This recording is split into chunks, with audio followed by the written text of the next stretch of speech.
They are stealing from you. Call it what you will, money printing, deficit spending. It takes value from one person and transfers it to another. We're going to talk in this video about how they are doing that and how you can fight back. All right, folks, inflation is naturally the correction between an imbalance of stuff to the amount of money that is out there. Just before 2020, we had just under $16 trillion in circulation. And that's just like cash and money flowing from bank to bank. We now have just under $22 trillion floating around on the internets and in people's hands. We have less stuff, but yet we have $6 trillion more dollars floating around chasing that stuff. Some economists have crunched the numbers, and they have come to the conclusion that the U.S. dollar needs to crash by 50% in order to restore the balance of actual production versus actual money in the system. So, folks, if you think about that, we've already had a correction of about 10 to 15%, but we're going to have up to a 50%, or possibly it might overshoot, right? Just because money is on this side of the pendulum doesn't mean it can't swing back to the other side of the pendulum. We could lose a large majority of the value of our dollars in our pockets.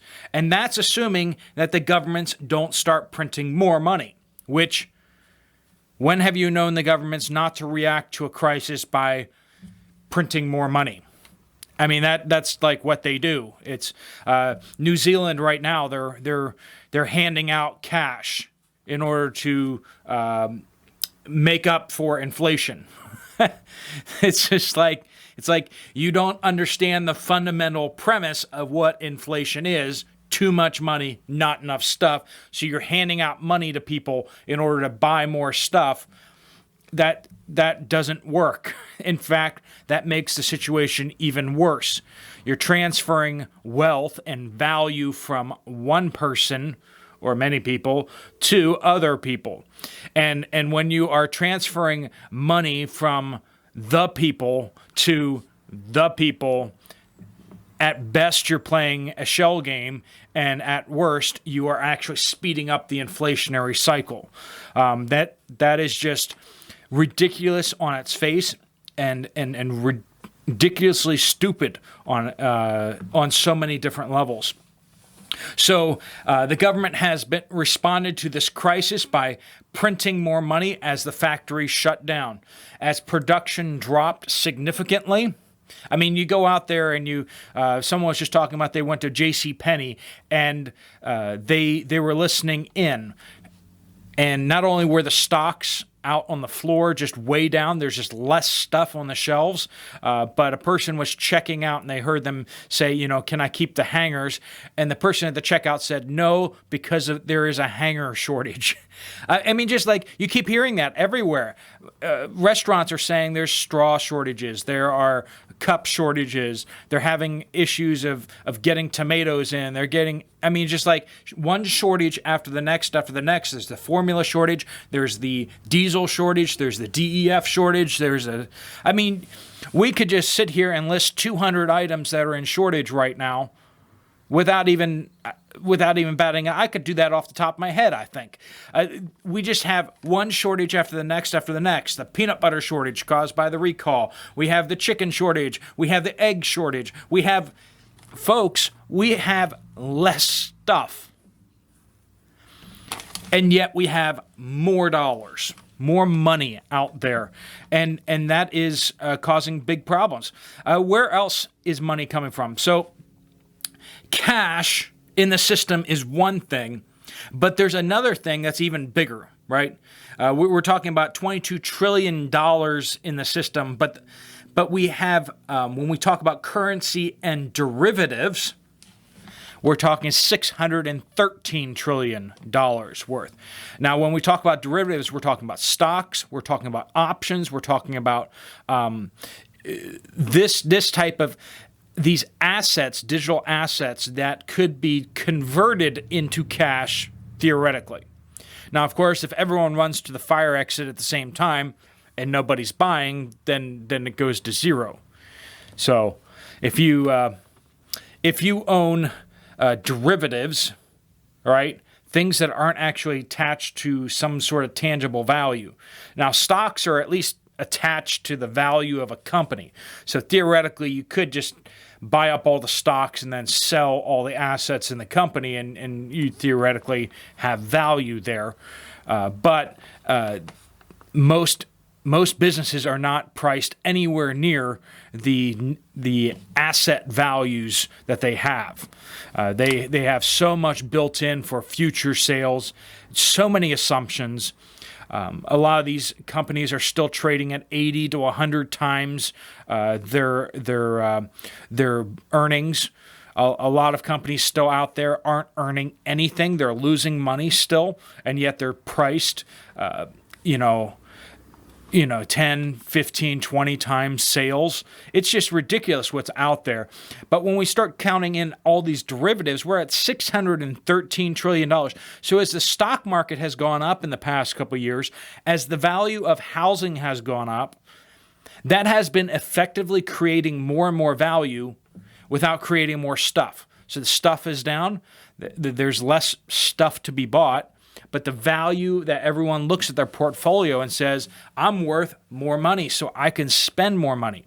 If the value of your house goes up, you can remortgage, you can refinance and get a new mortgage on that house at the new value, and you can pull money out of that, and you can then spend it on stuff. You see how we just have been creating more value out of thin air, and most of this money that's being printed is going straight to the banks. It's going straight from the banks to companies who are borrowing that money.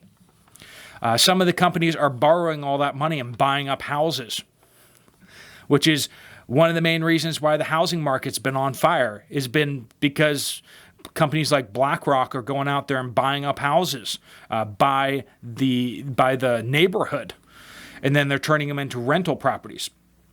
There's an interesting quote here from the latest World Economic Forum talking about the conversion over to clean energy, but I want you to hear her words.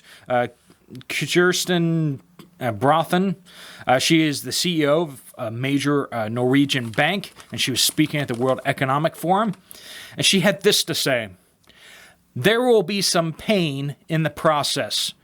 The pace that we need will open up for missteps. It will open up for shortages of energy. It will create inflationary pressures. And maybe we need to start talking about that. I've never seen three that's in a row, but she's doing it. Talking about that path is actually worth it." So, folks, there you have it. Even the World Economic Forum is saying explicitly that the conversion to green energy will create shortages.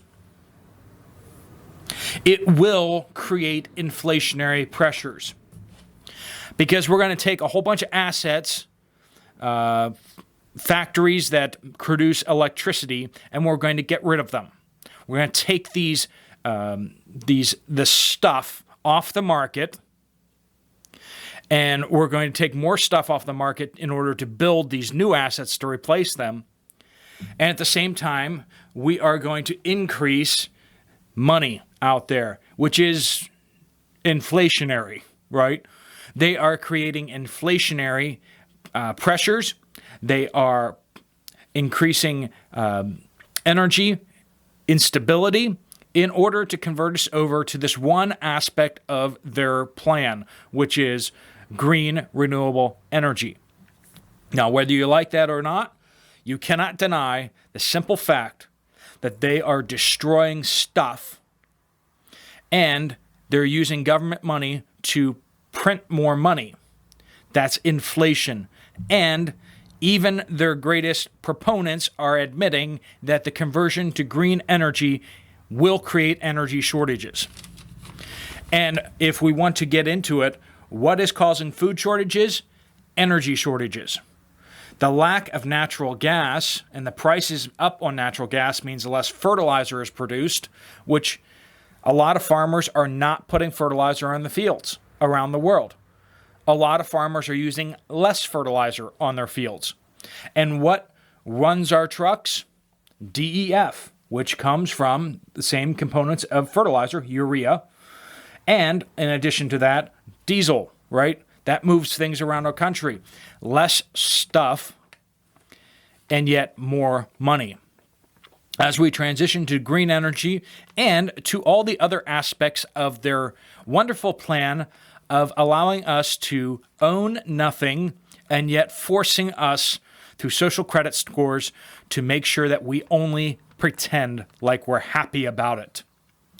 The U.S. government is now $30.5 trillion in debt. That does not count the commitments it has to Social Security, does not cover things like Medicare and Medicaid, any of those programs. The U.S. government is in the hole, $30.5 trillion. The U.S. economy is $23.5 trillion GDP per year, but a significant portion of that is government spending. So that's kind of BS. U.S. is spending over $4 trillion a year, so you should at the very least subtract that out of the $23.5 trillion. So we're looking at under $20 trillion GDP, and yet we're in the hole $30.5 trillion for just the federal government. Folks, that's $243,000 per taxpayer in the United States. That's how much we owe. If you pay taxes, congratulations. I want you to consider whether you would loan money to Mr. Uncle Sam. Here are the facts. Uncle Sam makes $40,000 a year. He spends $59,000 a year and goes $19,000 more into debt every year. He actually has a debt of $305,000. How does that sound? How does that sound? Would you loan this guy some money? He makes $40,000 a year, and he's $305,000 in debt. Would you loan this dude some money? That doesn't sound like a great idea to me.